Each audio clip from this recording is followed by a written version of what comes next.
Hello students, आज हम एक नया टॉपिक स्टार्ट करेंगे, वो है कैश बुक। सबसे पहले तो हमें ये पता होना चाहिए कि कैश बुक किस स्टेज पे बनाई जाती है। तो जब हमने जर्नल एंट्री वाला टॉपिक स्टार्ट किया था, तब उसमें मैंने आपको एक अकाउंटिंग साइकिल बताई थी। अगर नहीं ध्यान है तो उसको वापस रिवाइज कराता हूँ। अकाउंटिंग साइकिल होती है कि सबसे पहले हमें बिजनेस ट्रांजेक्शन्स को रिकॉर्ड करना पड़ता है और रिकॉर्डिंग का काम हमारा होता है जर्नल के अंदर। ये ध्यान रखना चाहिए। हमने एक अकाउंटिंग साइकिल डिस्कस करी थी। सबसे पहले हमने बनाते हैं जर्नल, जर्नल के बाद बनाते हैं लेजर, लेजर के बाद हम बनाते हैं ट्रायल बैलेंस और ट्रायल बैलेंस के बाद फिर हम तैयार करते हैं फाइनल अकाउंट। ये एक अकाउंटिंग साइकिल होती है। यानी कि सबसे पहले बिजनेस ट्रांजैक्शंस को रिकॉर्ड करते हैं जर्नल में, फिर लेजर में, फिर उसका ट्रायल बैलेंस बनाया जाता है और फिर उससे हम फाइनल अकाउंट यानी कि ट्रेडिंग पिंडल और बैलेंस शीट तैयार करते हैं। जो छोटे बिजनेसमैन होते हैं जिनके ट्रांजैक्शंस बहुत कम होते हैं, वो अपने सारे ट्रांजैक्शंस एक ही बुक में रिकॉर्ड करते हैं जिसको हम बोलते हैं जर्नल। चाहे वो कैश के ट्रांजैक्शंस हो, चाहे वो क्रेडिट के ट्रांजैक्शंस हो, चाहे वो असेट्स खरीदने के हो, असेट्स बेचने के हो, किसी भी तरह के ट्रांजैक्शंस हो, हर तरह के ट्रांजैक्शंस को जर्नल के अंदर ही रिकॉर्ड किया जाता है। लेकिन जो बड़े बिजनेसमैन होते हैं जिनके ट्रांजैक्शंस बहुत ज्यादा होते हैं, कह सकते हैं न्यूमरस ट्रांजैक्शंस जिनके होते हैं, वो जर्नल नहीं मेंटेन करते हैं। वो जर्नल का एक सब्स्टिट्यूट होता है जिसको हम बोलते हैं सब्सिडरी बुक्स। तो instead of journal they maintain subsidiary book और सारे ट्रांजैक्शंस जर्नल की जगह किस में रिकॉर्ड करते हैं? सब्सिडरी बुक के अंदर। सब्सिडरी बुक हमारी 8 तरह की होती है। एक होती है परचेज बुक, एक होती है sales book, purchase return book, sales return book. इसके अलावा एक होती है हमारी कैश बुक, एक होती है बीआर बुक, एक होती है बीपी बुक और एक लास्ट 8 नंबर पे होती है जर्नल प्रॉपर। दोबारा सुन लीजिए।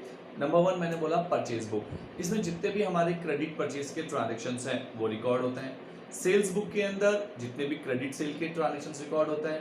परचेज रिटर्न बुक के अंदर जो हमने परचेज किया था और उसको रिटर्न कर रहे हैं वो रिकॉर्ड होता है। सेल्स रिटर्न बुक में जो सामान हमने बेचा था अगर वो लौट के वापस आ जाता है तो वो रिकॉर्ड होता है। कैश बुक के अंदर कैश के ट्रांजैक्शंस या बैंक से रिलेटेड ट्रांजैक्शंस रिकॉर्ड होते हैं। बीआर, अगर हमें कोई बीआर मिलता है या बीआर से रिलेटेड और कोई भी चीज है तो वो बीआर बुक में एंट्री होती है। अगर हमने किसी को बीपी इशू किया है तो वो बीपी बुक में रिकॉर्ड होता है। और जो ट्रांजैक्शंस इन फर्स्ट 7 बुक्स में नहीं रिकॉर्ड हो सकते वो रिकॉर्ड होता है जर्नल प्रॉपर के अंदर। और इन सब चीज को डिटेल से हम एक बार और डिस्कस करेंगे जब टॉपिक हम स्टार्ट करेंगे सब्सिडरी बुक। तो आज हम लोग सब्सिडरी बुक का एक छोटा सा पार्ट स्टार्ट कर रहे हैं, that is called cash book. तो ये मैं आपको बता ही चुका हूं कि कैश बुक के अंदर रिसिप्ट्स एंड पेमेंट के ट्रांजैक्शंस को रिकॉर्ड किया जाता है, जिसमें बेसिकली इन्वॉल्व होता है कैश या फिर इन्वॉल्व होता है बैंक। तो ये बात क्लियर अच्छे से समझ लीजिए।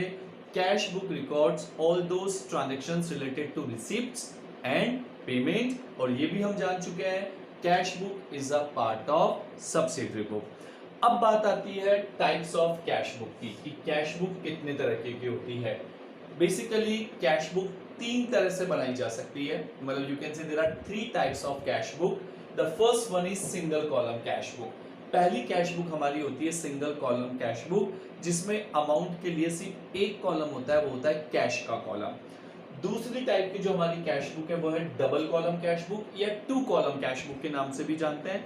इसमें हम 2 कॉलम्स जो बनाते हैं अमाउंट के लिए, वो कैश या बैंक का हो सकता है, वो कैश या डिस्काउंट का हो सकता है, वो बैंक या डिस्काउंट हो सकता है। दोबारा समझ लीजिए, 2 कॉलम या डबल कॉलम कैश बुक में अमाउंट के लिए 2 कॉलम होते हैं, कैश और बैंक, या फिर कैश और डिस्काउंट, या फिर बैंक और डिस्काउंट। और थर्ड और लास्ट टाइप की जो कैश बुक होती है वो होती है हमारी 3 कॉलम कैश बुक। इसके अंदर 3 कॉलम होते हैं।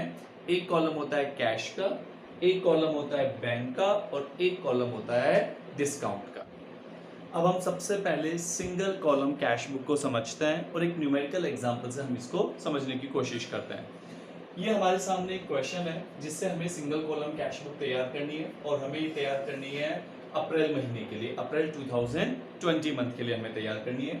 हमें यहाँ पे 10 ट्रांजैक्शंस दिए हुए हैं जिनकी हेल्प से हमें सिंगल कॉलम कैश बुक तैयार करनी है।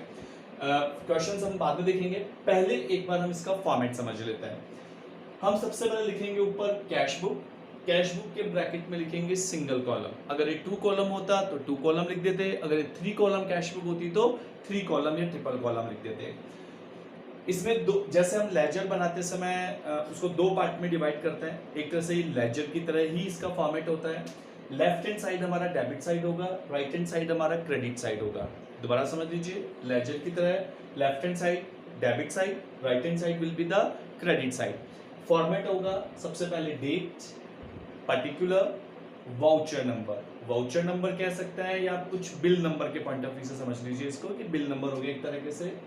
LF that is ledger folio, फिर amount, the same format will be in the credit side, date, particular, voucher number, LF and amount।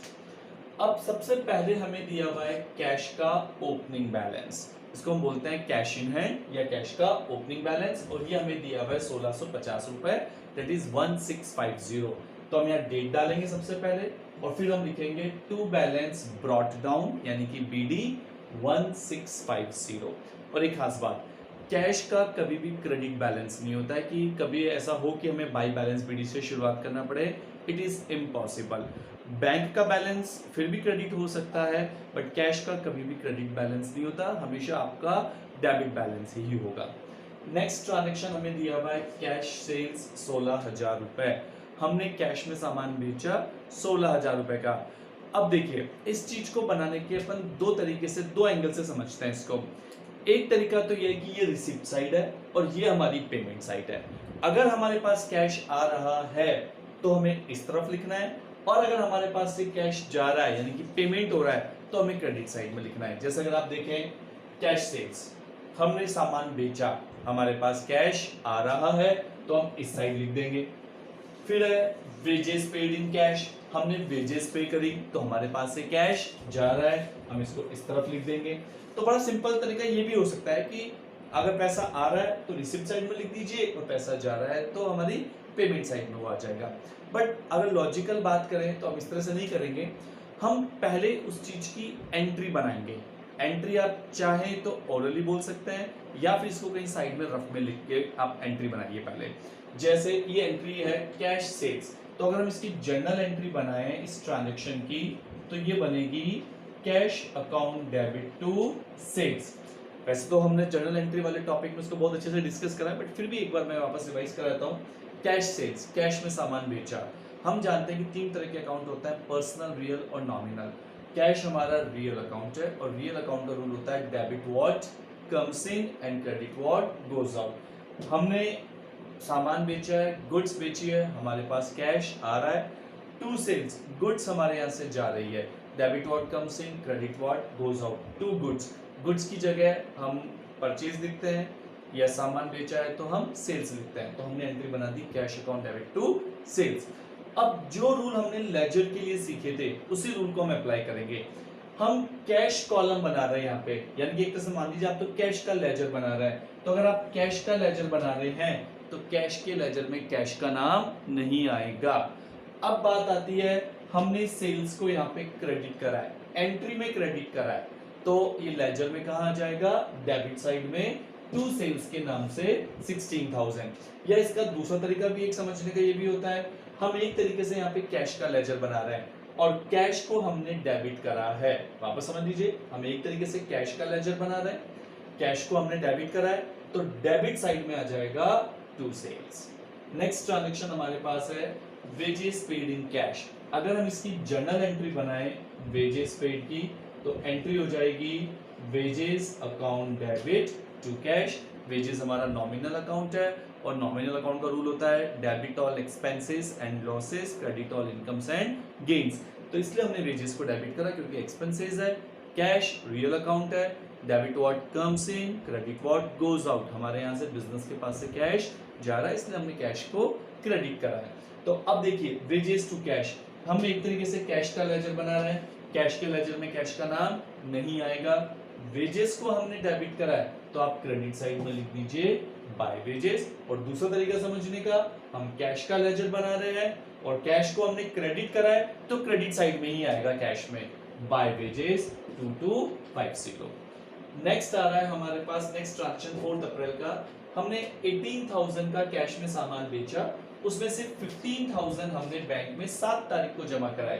तो 18,000 का सामान बेचा, उसकी एंट्री हो जाएगी cash account debit to sales, और उसमें से हमने 15,000 रुपए बैंक में जमा करा दिए, उसकी एंट्री हो जाएगी bank account debit to cash. यानी कि यहाँ पे दो एंट्री होगी, पहले होगी कैश टू सेल्स, और जब बैंक में पैसा जमा कराया तो बैंक इज द रिसीवर और हमारे यहाँ से कैश जा रहा है, जाने वाली चीज को हम क्रेडिट करते हैं, तो एंट्री बन गई bank account debit to cash. तो कैश के लेजर में आ जाएगा, हम डिस्कस कर चुके हैं पहले भी, टू सेल्स, और इधर हमने लिखा है बैंक टू कैश, कैश में कैश का नाम नहीं आएगा, हमने बैंक को डेबिट करा है, तब आप क्रेडिट साइड में लिख दीजिए बाय बैंक 15,000 रुपीज, और ये एंट्री होगी हमारी 7 अप्रैल को, और ये वाली जो टू सेल्स की एंट्री होगी ये होगी हमारी 4 अप्रैल को, यानी कि 4 अप्रैल को।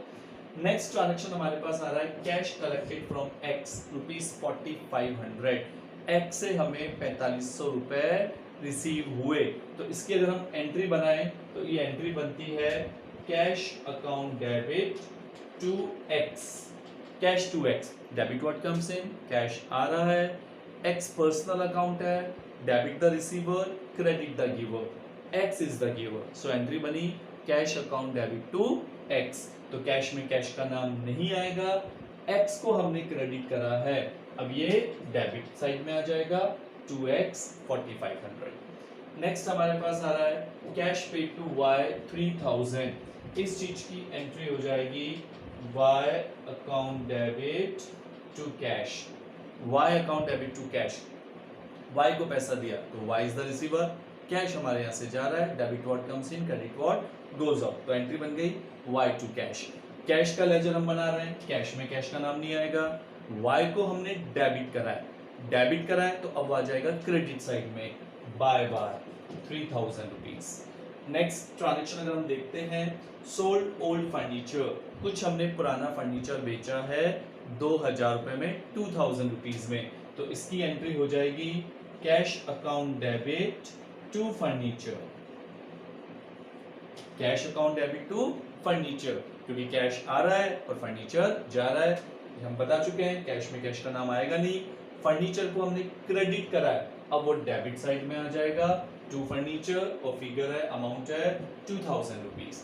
नेक्स्ट है withdraw from business for private use 1000, मतलब हमने पर्सनल यूज के लिए बिजनेस से पैसा निकाला, इसकी एंट्री बनती है drawings account debit to cash, drawings account debit to cash, drawings to cash, इसका लॉजिक भी समझ लीजिए, प्रोप्राइटर पैसा लेके गया तो proprietor is the receiver, debit the receiver, but proprietor की जगह हम डेबिट करेंगे ड्रॉइंग्स को, कैश जा रहा है, debit what comes in, credit what goes out. Cash के लेजर बना, एक तरीके से आप कैश का लेजर बना रहे हैं, कैश के लेजर में कैश का नाम आएगा नहीं, ड्रॉइंग्स को हमने डेबिट करा है तो वो क्रेडिट साइड में आ जाएगा by drawings 1000 rupees. Next transaction हमारे पास जो हमें दिया हुआ है कैश परचेज 5000 रुपीज, 5000 का हमने कैश सामान खरीदा, इसकी एंट्री हो जाएगी purchase account debit to cash, purchase to cash, goods आ रही है, debit what comes in, cash जा रहा है इसलिए कैश को क्रेडिट करेंगे, कैश के लेजर में कैश का नाम नहीं आएगा, हमने परचेज को डेबिट करा है तो वो क्रेडिट साइड में आ जाएगा बाय परचेज 5000 रुपीज। फिर हम क्या करेंगे, डेबिट साइड का टोटल लगाएंगे जो कि आ रहा है 42,150, इस टोटल में से क्रेडिट साइड के टोटल को माइनस करेंगे, जब आप माइनस करेंगे तो जो बैलेंस बचेगा वो आएगा 15,900, 15,900 रुपए, और हम लिख देंगे by balance carry down and it will be 15,900, और हमेशा कैश के केस में जो क्लोजिंग बैलेंस है वो इस तरफ ही आएगा, यानी कि डेबिट साइड हमेशा ज्यादा होगा और क्रेडिट साइड हमेशा कम होगा सिंगल कॉलम कैश बुक, क्योंकि सिंगल कॉलम कैश बुक में सिर्फ कैश कॉलम बनता है। और ऐसा क्यों होता है इसका भी लॉजिक समझ लीजिए कि क्यों हमेशा डेबिट साइड टोटली ज्यादा आएगा, क्योंकि जो कैश होता है वो कभी भी रिसिप्ट से ज्यादा पे नहीं हो सकता, जितना आपके पास पैसा आया है आप उससे ज्यादा पेमेंट नहीं कर सकते, उसके बराबर पेमेंट कर सकते हो। तो 99% केसेस में हमेशा 99 के पूरा 100% केसेस में ऐसा ही होगा कि हमारा जो बैलेंस आएगा वो क्रेडिट साइड में आएगा, इनकी फिगर क्रेडिट साइड में ही शॉर्ट पड़ेगा। तो इस तरह से हमने डेबिट के टोटल में से क्रेडिट को माइनस करा और बैलेंस आ गया 15,900, टोटल को आमने सामने लिख दिया जाएगा। तो इस तरह से हमने एक सिंगल कॉलम कैश बुक का फॉर्मेट समझा और हमने 9-10 ट्रांजेक्शंस लिए, उनसे हमने इस कैश बुक को कंप्लीट भी किया। एक ट्रांजेक्शन हम स्किप कर गए यहाँ पे, goods purchase on credit from Z 4000 rupees. हमने जेड से 4000 रुपए का क्रेडिट में सामान खरीदा, बट जेड से क्रेडिट में सामान खरीदने की एंट्री हो जाएगी purchase account debit to Z, purchase to Z, यानी कि कहीं पे भी कैश अकाउंट का जिक्र नहीं है और ये ट्रांजेक्शन जाएगा परचेज बुक के अंदर, इसकी रिकॉर्डिंग कैश बुक में नहीं होगी। तो स्टूडेंट्स, तो हमने देख ही चुके थे कि हमारा बैलेंस आया था 15,900, टोटल हो रहा है 42,150।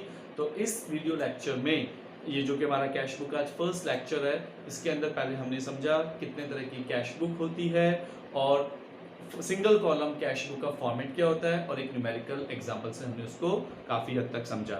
I hope you will like the lecture. Thank you very much.